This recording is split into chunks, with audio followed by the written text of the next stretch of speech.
Good afternoon, Packers fans. Aaron Nagler here with your Packers Daily Chat, coming to you live on the Cheesehead TV social channels. It is, what is it? Is it Tuesday? It's Tuesday, people, and the Packers were out on Ray Nitschke Field for day 2 of organized team activities, and the media was in attendance. So we got lots of updates and things to overreact to, as well as hearing quotes from inside the locker room and getting perspective from some of the players about what's going down there at OTAs. And of course, fallout from the news that we literally learned right here on Packers Daily as we were wrapping up yesterday that the Green Bay Packers will be hosting the 2022 NFL or 2025 NFL draft. Lots of fun stuff to discuss. Hope you're all doing well wherever you are in this world. Packers fans worldwide. That's what we do, why we do what we do right here at Cheesehead TV. Speaking of Cheesehead TV, if you go to the website, look at the schedule, find yourself links to Ticket King. Our friends over there at Ticket King have tickets to every Packers game, both home and away. Just use the schedule either on the website or on the app. You can find your tickets at Ticket King. Don't use Ticketmaster. Use Ticket King, based in Wisconsin since the early 90s. Old school style. You don't want to do Ticketmaster. You want to do Ticket King. Do it, people. Also, you can find a link to Ticket King and all their Packers tickets in the description of this video, people, right down below. You know you want to do it. What's going on, folks? Good to see everybody up in the comments section. Oh, right off the bat, I love it. I love the offseason. Anthony Little up here. Let's do it. Football is coming. Can you feel it? Hi to Packers fans worldwide. Greetings from Macedonia. Macedonia checking in. Hello from New York City. I hope you're doing well. Gary, I'm right there with you on this one, buddy. Wish reporters would stop asking if Love is ready. It's such a stupid question. No one will ask rookies being thrown into the job this fall if they're ready. Of course they'll be ready. No choice but to be. Right? I mean, Love has been preparing for this for 3 years. If he ain't ready, he ain't never going to be.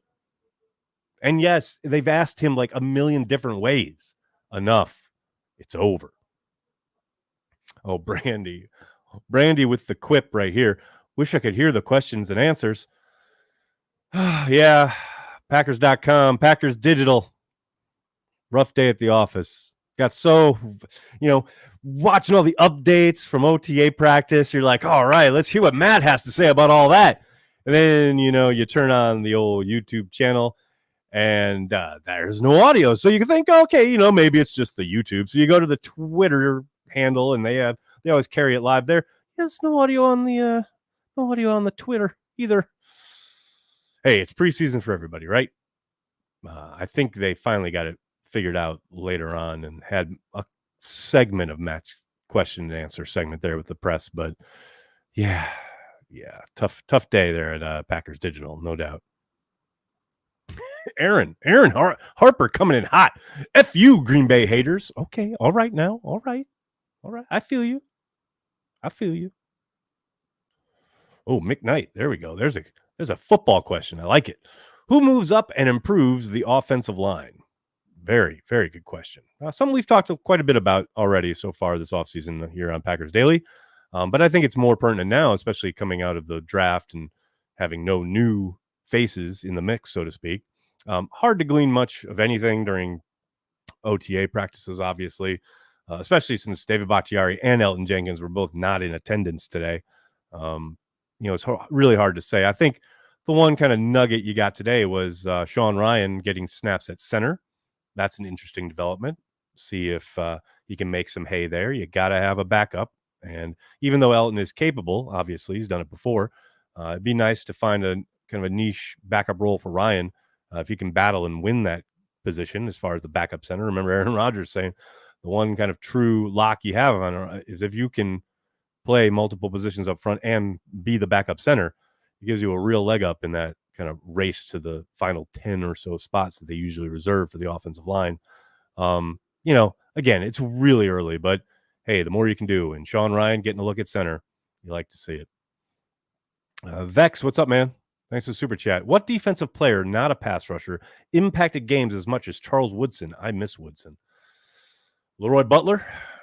I mean, yeah, the nominees are pretty famous, obviously. I think most of the folks that people know by name, whether it's those gentlemen or Ronnie Lott, Steve Atwater. Those are guys who could really wreck offensive game plans.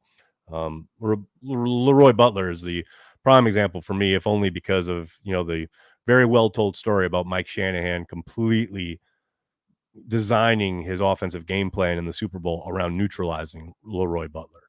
Tells you all you need to know, really. What else we got, folks? We got Abdul. What's up, man? Hey, Aaron, any thoughts on the new kickoff rules? Inevitable. It's been coming. It's been coming for years. They've taken slow, incremental steps to eliminate the play from the game. I can't remember who it was. Somebody on one of the NFL calls today basically stated, "Don't know how much longer we can keep it around." Yeah, they're slowly moving towards eliminating the play, and whether you love that or hate it, I don't really mind it either way. I'd love to see it stick around, but I know the reality is that it's going the way of the dodo sooner rather than later. So it's hard for me to get too worked up about it. I mean, there is nothing more exciting in football than watching an NFL kick returner take it to the house, like we saw Keyshawn do in Lambeau Field against the Vikings last year. Of course, those plays are so few and far between and becoming more and more scarce. To counterbalance that with the idea that it is, once again, one of the most dangerous plays in football, and there's a really easy way to eliminate that for a league that is still dealing with the fallout from all the concussion litigation, etc., trying to stave off any future concussion litigation. It just seems like it's an inevitability. Joe, what's up, man? Thanks for Super Chat. Green Bay to host 2025 NFL Draft presented by Bud Light. Bud Light in Wisconsin. Mark Murphy still has some work to do. It's so funny you say that. I was going to make that something along those lines of a joke yesterday when the news kind of broke. But I'm like, all right, just let the Packers have their moment, right? But like, holy shit, that's the first thing that jumped out at me in the press release. The NFL Draft presented by Bud Light. Bud Light in Lambeau Field. They have a Miller Lite gate, for God's sakes. Anyway, yeah. That is funny. A little bit more work to do there, Mark. Who knows? Maybe it'll be NFL Draft presented by Carry the G. There we go. So, hey, speaking of Carry the G, had some real fun updates with our crew down there at Gathering Place in Milwaukee. The guys who brew Carry the G. Baby, this season's going to be a lot of fun. Be on the lookout, folks. We'll have news and all sorts of announcements around the relaunch of Carry the G coming up in a few months here. Good times. Ben, what's up, man? Thanks for the Super Chat. Hey, Nags, excited to see this team grow together, hopefully getting better every practice. These things take time and patience. Hit it right on the head there, man. No doubt about it. And that's the thing. It's funny watching breathlessly as the updates came from OTA practice today. Jordan Love started with a couple incompletions, a couple batted balls, near interception. Already you saw Twitter kind of filling up with, oh, gosh, misgivings, nail biting, oh, gnashing of teeth. And then, of course, he gets to the red zone period and throws like 3 or 4 touchdowns. Everyone's like, he's going to the Hall of Fame. It is very, very, very much early stages, and there is a ton of ball game left when it comes to not only Jordan Love, but everybody on offense. No question about it. Mac Mayhem, what's up, man? Thanks for Super Chat. How many house calls for Nixon this year? Over under is set at 2. 2. Nice. Creed. I mean, they used to have the goalposts on the goal line. Nothing lasts forever. That is true. That's always so weird, too, when you see those old that old footage. Hell, Super Bowl I, Max McGee goes running right by one, right? Yeah, it's forward movement, man. You're not looking back. No doubt about that. As long as I can get a pack in Kenosha or Racine, I'll be a happy man. Tyler, I think you're going to be a happy man this year. Mike says, anxious to see 83 develop. Think he could be a surprise this year. Man, I tell you what, coaches are gassing him up. No doubt about that. I think he's got the upside. He's got the talent. It's just a question of opportunity. He seemed to make the most of every chance he had last season. They were just few and far between. But I like his game. He certainly showed out in the preseason last year. Hopefully he can keep building on that, have himself a nice camp, and get in the mix when the regular season starts. I don't think anyone's ever going to mistake him for a number one wide receiver in the NFL, but I definitely think he can be part of a really productive rotation. No question. Kobe, what's up, man? Thanks for super chat. Can Green Bay steal a couple early season wins since opposition has little film on Love and Matt? Tweaks the offense with A-Rod being gone? Embrace the unknown. Yeah, it's all going to require the defense playing defense. Could they? Absolutely. But I don't think we should be under any illusions here that the Packers offense is going to come in and light it up because no one has film on Jordan Love. Yes, they could very easily take some people by surprise. I don't think there's any doubt there. But it doesn't matter if you surprise your opponent by scoring 3 touchdowns and a field goal if they score 4 touchdowns. But yeah, it's entirely possible, no doubt. John, thanks for the super chat. Over under 5 years left on kickoff returns. Now, there's a question. I'll put it under like 3, I would say. That'd be my guess. Brandy, can the defensive players intervene on the defense in training camp, or do we really need a come-to-Jesus moment upon a piss-poor defensive outing? Only they can say, Brandy. Only they can say. And who knows what adjustments have been made throughout, the lead up to getting them on the field, what kind of approach they're taking in the defensive backfield as far as changes to whatever rules they might have as regarding like steps and man match concepts and who gets who on the switch release and all these things that have caused them problems in the past. But God knows, yes, the players can be proactive. They can say to their coaches, this really isn't working, or I'm not comfortable with that, or try and ask for clarification. Ultimately, though, they are the ones who have to perform and have to make it happen. They can be proactive, but it's up to them to make it work. Jonathan, yes, finally we know what happened to Stokes. Glad he's back. Yeah. For those of you who may have missed update there from Stokes, said he had surgery on his knee and foot. They were done at the same time after his November injury. He had a Liz Frank injury, and he had a plate inserted in his foot. As I told you, I believe I said this yesterday when someone was asking about Stokes. People forget he suffered 2 injuries at the same time in that game in Detroit. And I know another note I saw is he had to use a wheelchair shortly after his surgery for a little while. So significant injuries that he's coming back from. No question about it. And again, I'm not expecting him to be ready for week 1, but it is nice to see him out there. He's out there running around a little bit, participating in the warm-up stuff. That's encouraging. No question about it. Joshua, what's up, man? Thanks for the super chat. Why do I feel like what Dobbs did last year when Watson was out is being overlooked? Nobody talks about Dobbs when mentioning Packers wide receivers. I think that he gets mentioned intermittently, but yeah, he has been kind of the forgotten man, simply because we got quotes about Torrey from Vrabel. So, and Watson is Watson, and big play waiting to happen. And people have kind of overlooked Dobbs. I think I saw him. Somebody referred to him on some platform I was looking at recently as having an up and down rookie year, which I think is fair, right? To your point, I think he was there. He answered the bell when Watson was out, but I don't think anyone's ever going to mistake him for a home run hitter. Although I'd put up that touchdown catch in Buffalo against anyone else did in the receiving corps last year. I mean, that's an outstanding play. But yeah, I think up and down is a fair assessment of his rookie year. I would just remind folks, and not that you need it, but I'm just saying, other Packers wide receivers who had, quote, up and down years their rookie year include James Jones, Jordy Nelson, Devontae Adams. The list goes on. And I'm not saying he's going to automatically turn out like any one of those guys, but the sky is the limit with the amount of talent this kid has. There are plenty of inconsistencies on the tape. He has to clean a lot of that up, but he knows that. His coaches know that. The important part is, like, you saw just a glimmer of the potential in his game last season. There's no doubt the sky is the limit. He just has to be more consistent. And if he can unlock that in whatever way he needs to, opposing defenses are in for some real trouble. No doubt. Don Vito, what's up, man? Thanks for the super chat. Oh, God, it's breakdown OTA stats time. Punch me. I don't think anyone is really breaking them down, but if they are, Don Vito, yeah, set them to mute. Put them on the pay no mind list. But, I think some people just do it because it's it is factual. These are the stats. This is a representation of what happened on the practice field, and I get that. I don't obsess over it. I certainly don't give it much thought or weight. But, if people are arguing about it, even in good faith, then yeah, you can ignore them. Ryan, thanks for the super chat.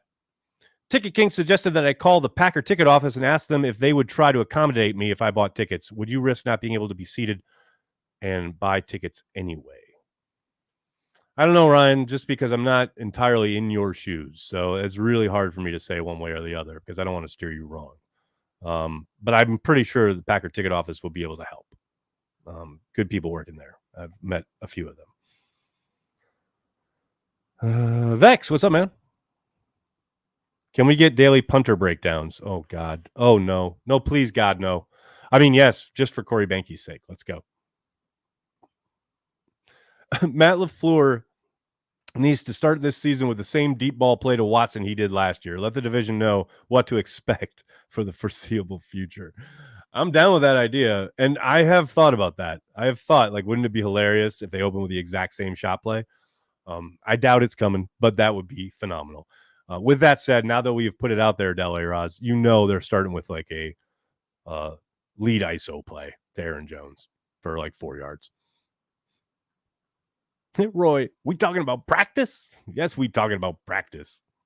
Long snappers too, please. Yes, I saw the long snapper battle is off to the races. And what a shock. The pro who has a Super Bowl ring is the number one in the lead so far. Packers announced roster moves, something we saw reported earlier today. Nick Gugamos, the tight end, has been released, and the Packers have signed Jadakiss Bonds out of Hampton University. Jadakiss Bonds is instantly my favorite Packers name. Jadakiss Bonds. I don't know if he's going to last through camp even, but man, looking forward to seeing him out on the field. Justin, thanks for the super chat. Happy for the bartenders on College Avenue come spring 2025. Tip money will hopefully be worth the crowd.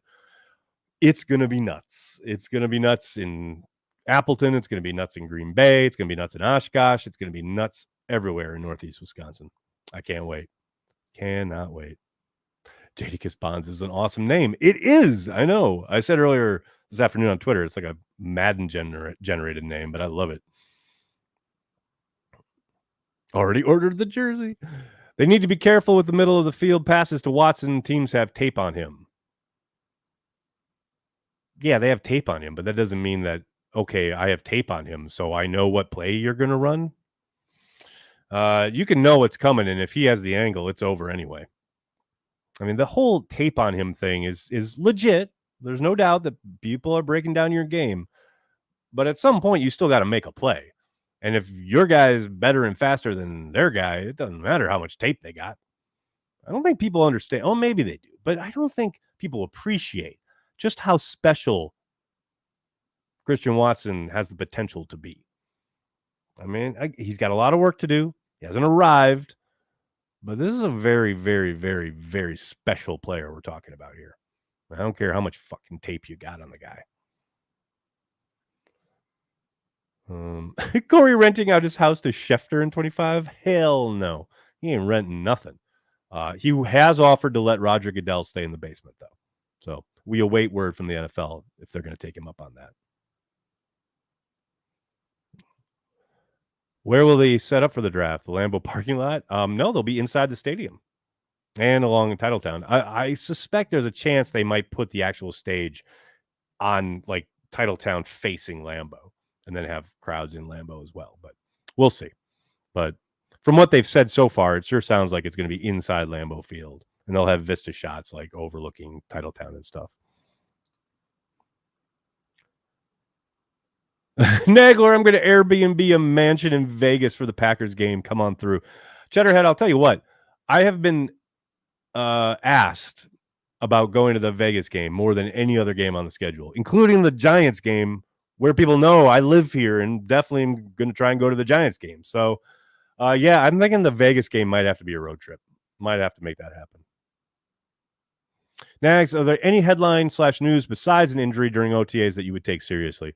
Yeah, absolutely. I mentioned yesterday, there are things you can glean, and there's certainly some things like I was talking about Sean Ryan earlier, that's certainly a note, right? The other thing I think I haven't mentioned here is Jaden Reed being the number one punt returner so far. Keyshawn Nixon and Romeo Dobbs are back there as well in the kind of mix rotation, what have you.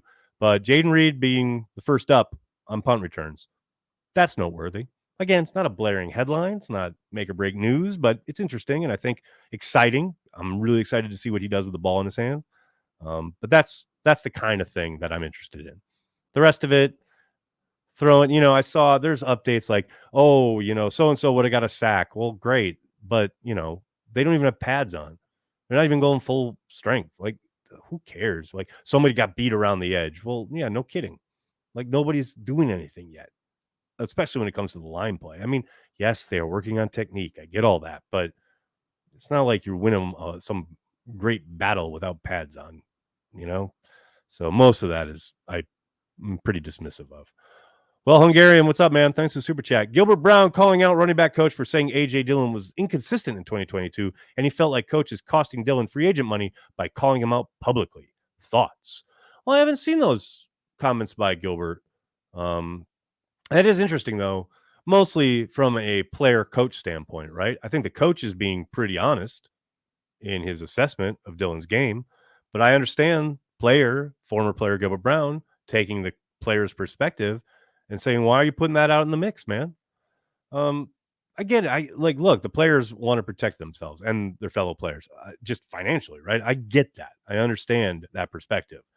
But I don't have any problem whatsoever with Ben Searmans telling the truth about A.J. Dillon's 2021 season or 2022 season, which is, correct. It was pretty disappointing in regards to what he had already done. It wasn't up to that standard. And I think AJ himself addressed that on Twitter a couple months ago. It's not like this is some great mystery. So I get where Gilbert's coming from in that regard. Again, I haven't seen verbatim. I'm just taking your summation here, but yeah, I don't have any problems with a coach telling the truth. Ken, thanks to the super chat. How much to rent a tent spot on Banky's lawn? I've gotten this question about 100 times already, and it hasn't even been 24 hours. Too much, probably. John, thanks to the super chat. Motel Men advertisement super chat. Thank you, John. Thank you. I will say I've been completely overwhelmed with the amount of feedback, mostly positive, that I've gotten from the latest Motel Men single. Thank you to everybody who's listened to it and streamed it, downloaded it on SoundCloud in any way. Really, really appreciate it. And yeah, we'll be playing here in New York on July 15th and in Appleton, the opening night of Mile of Music on August 3rd. And then I think that next day or two is family night. So it's going to be a busy week. It's going to be a lot of fun. All right, everybody, I have to get going. I can't thank you enough for hanging out, talking Packers each and every day, Monday through Friday, right here on the Cheesehead TV social channels. Please do me a monster favor. Hit like on the video, subscribe to the channel, and then tell your friends and tell your family, Cheesehead TV. We are devoted to Green Bay Packers fans worldwide. Thanks a lot, everybody. Have a great night. Go Pack Go.